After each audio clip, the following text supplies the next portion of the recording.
mine was the 7-step process, because 7 is a complete number and a holy number. So I thought, oh, what a perfect way, right?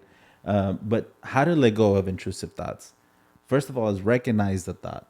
So again, it's very similar to capturing it. You recognize it. Recognize that it's a thought. Step number 2 is be aware of it without judging it. Right. So that's the step number 2. Just be aware of it without actually judging it.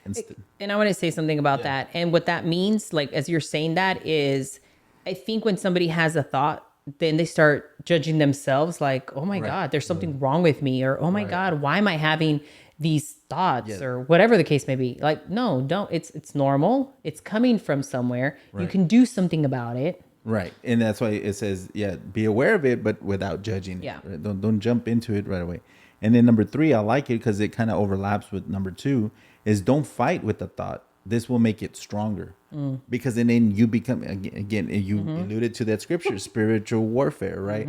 So then we start fighting with this thought that's in our mind.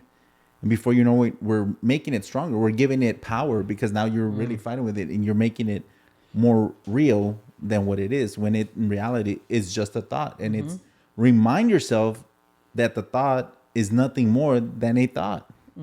Yeah. That's step number 4. Just remind yourself that that's exactly what it is. It's a thought. And you have the option and the choice to leaving it there as a thought. Right. So step number 5 is you don't have to act out on it. Right. And that it overlaps with that. Each one overlaps with each other because now you recognize that it's a thought. You remind yourself of the thought, but you don't have to act out on it. Step number 6 is allow yourself some time. And this is where you kind of take a deep breath, kind of reassess your situation, assess the thought, right? And just give yourself some time. And then step number 7 is you have to remind yourself that you can do this. Believe in yourself. Again, it's like if it's a negative thought, you have to remind yourself, no, I can do this. I have the power. The power lies in me. And I'm going to leave it as a thought, and that's all it is. I'm not going to give it power. Right? So those are the 7 steps. So how do you get rid of it? You have to create a distraction. That's the most important. If you want to stop these, if it's a negative thought, you have to distract yourself from whatever is causing you to receive this negative thought. You have to create a distraction. One of the other reasons you feel so shocked by your intrusive thought and they get stuck is because they're opposite of your values. Many times these intrusive negative thoughts are opposite of your values. For example, gentle people get stuck on violent thoughts, right? And then loving people have unkind thoughts.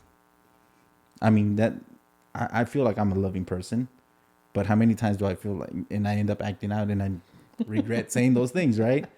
I get caught up in that, but I give that thought a lot more power than I should. And instead of leaving it as a thought, I carry out, and I'm an emotional creature, right? Because I can be very loving, and I'm loyal in that sense. Yeah. Correct me if I'm wrong. Yeah. Right. And then again, remind yourself that the intrusive thoughts do not speak to your character. Yeah. And that's kind of what you were alluding to earlier about the negative thoughts, right? It does not speak to your character. Yeah.